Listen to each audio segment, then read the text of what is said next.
Dave Van Auken here, the Dave Van Auken Show. PFL Flyweight, that's going to be cool. Definitely going to be interested to talk to you about that. Kaytlin Neil, how are you, Kaytlin? First time talking to you. I'm awesome. Just about to start cutting weight here, so I'm feeling good right now, but in a couple hours, I probably won't be. There we go. The funnest part of everything, right? So no food talk. That's not going to be one of my questions. No dessert talk. Okay, I got you. Well, do you know, I actually like doing that. Like, I'll just watch Food Network and imagine myself eating food. I love it. I love it. All right. So much to get into, so little time. First of all, how cool is it? PFL, a huge promotion. This is the inception of the female flyweight division. They're really putting you guys on a pedestal, especially this week. I've been seeing their socials. They're really pushing it hard. How is it to be like a part of this inception for the PFL flyweights? I love it. I feel like it's like a part of like history in the making. I mean, we're developing the 125-pound weight class, and I think it's been so fun so far. Yeah. I'm intrigued. Have you watched the first weeks, the first 1 through 4 of the PFL Challenger Series? And if you had, does it do anything different? Have you noticed something that the judges like or don't like? Have you kind of been paying attention? Honestly, I haven't been watching it super close. Okay. I watched one of my friends' fights, but that's about it. But I kind of just like to stay in my lane, stay focused, and not worry too much about like what's going on the outside, and just focus on what I got to do in the cage and get it done. Right. And like, I would assume, I know this is such a generic question, you probably hear it crazy, but on this kind of type of show, when there's judges and celebrity judges and fan vote judges, does that change anything for you? Do you think you have to get a finish or be more impressive, or you just can't? You just have to go in there and do what you do and let bygones be bygones and just try to win a fight. I mean, I'm never going into a fight being like, yeah, I want us to go to decision. So right. Of course, I'm going to go in there, try to get a finish. But also I want to like win the hearts of the judges and the fans and get those votes, because I want that contract. So, I mean, hopefully it all plays out how it's supposed to, and I'll get a finish and people will like me and they'll vote. We'll see. For sure. You definitely are a very likable person. I've been hearing from afar. Tough, Bellator, even Invicta is a high level promotion.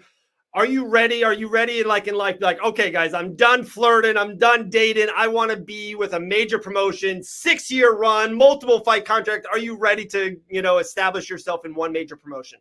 I'm ready to settle down, be committed. I think I've had that problem in more than one areas of my life, but I haven't like intentionally been like promotion hopping, like going to like Bellator, Invicta, LFA, The Ultimate Fighter and stuff. Like I wanted to find one promotion that really liked me and like wanted to like support me and like push me. And it seems like PFL is just like a perfect match for me in that way. Like they seem to really want me as much as I want them, and so that's kind of like really cool, and I like to be on that edge of it. Like I don't feel like I'm like disposable to them. Like I feel like they're like, oh, like we actually see value in her, so I feel better with the PFL. I've been saying this to death. I've been doing a lot of media stuff for the PFL probably 2-3 years now. No other promotion in the world treats you better. They treat fighters better, media members better, and it's like just everything I've been seeing already with you on the social media platforms. Like they are pushing you and really getting you out there. And like, how important that is, not even just the fight, like to the fight game, to have promotion and, a brand pushing you behind. It's so damn important. Couple questions from your past going forward. I saw, you debuted in MMA 2016. It is 2023. How crazy of this journey has it been? What's the, not like biggest lesson you've learned, but what is like, I want to say like started in 2016, you're here in 2023, probably your biggest opportunity yet. How has this ride been for you as a whole? I mean, it hasn't been the smoothest ride. If you like followed my career, I went 1-3 in my first 4 fights, and I was like, should I even do this? I'm like, I feel like I'm so much better fighter than what my record is showing. Sure. So I kind of just like stuck with it, made a few changes, and then I went 5-1 in my next 6 fights. And so I was like, okay, good. Like I wasn't meant to quit. I wasn't meant to give up, even though like so many people probably would have given up then. So I think my biggest lesson I've learned is like how strong I am and how resilient I am. And then also like I went through like back-to-back knee surgeries and I was out for 3 years. So it's just been like a wild ride, and I've like grown so much as a person through it. every interview, I always have this permanent black marker. I got all these notes here on the side. And one of them literally is that 2017 year. Like you said, you had a quick win early in the year, but your next three did not go your way. And I had that, like, what changed? Something had to click inside the octagon or outside or training camp, personal life. Something had to click or change from that, the worst skid of your professional career. What was it? What was that lesson, or what was that big change that you flipped? Yeah, so I got a manager, which was nice. So he was like helping me with my fights. And then I switched something mentally in my head. I'm like, I cannot be going into these fights how I am mentally prepared. Like I was going in like scared, terrified, like worried, I don't know. Or maybe overly confident and like naive. I don't know what I was going into the fights for. But did you leave? No, you're good. I just made you bigger. Okay. I was like, wait a second, am I talking to myself? So yeah, I don't know. Maybe I was going into the fights like naive and overlooking these girls, but I was just like getting crushed in my fights, and I knew I was like so much better. And then eventually I found Syndicate Martial Arts in Las Vegas, and I started training with them, and I realized like I was not training hard enough. I was not training at the level that I needed to be where I wanted to be. And so I'm so glad that I was able to find like John Wood and all the Syndicate at Syndicate, and they've really helped my career and my confidence in the cage. So I think that was like the biggest thing for me, is like finding a manager, finding a really good team, and a head coach that really like supported me and pushed me to that next level. For sure. As much as it is a one-on-one sport, more than probably any other sport in existence, you need a team, you need a coach, you need a manager, all that stuff works together going forward. Do you mind? I have like 3 flyweight questions for you, female flyweight. I know it's UFC talk, but do you mind kind of just, it's been very topical? Is that cool with you? Go for it. Last weekend, Erin Blanchfield, dominant performance, defeated Jessica Andrade, who I'm super high on, future UFC bona fide Hall of Famer. What did you think of Erin Blanchfield's performance? That was awesome. Like I kind of like wasn't expecting it. I think Andrade is like a killer. She's just like a beast. So good. But yeah, I mean, that really puts Erin in the running. I mean, like that was kind of like a scary performance. I'm like hoping that this will actually give Valentina a run for her money, I'm going to get to that. That's coming up 2 questions from now. My permanent black marker. This weekend, 1,359 days. Tatiana Suarez is back in the octagon. To me, if not the biggest prospect in the female side in 5 years, 7 years, absolute dominant. Are you happy to see her back in the cage? What do you think of her going forward? That flyweight division is about to get beefy real quick. You got even Santos up there. Now you got Blanchfield. And now what do you think of Suarez coming back? I am a huge fan of Tatiana Suarez ever since like The Ultimate Fighter, and I've kind of seen her in and out of the PI because since I'm in Vegas, I'll pop in every once in a while, and she's like so nice. She's like rehabbing injuries and whatnot, so that was always like a bummer for her because I know personally what it's like to have to go through knee surgeries and stuff like that.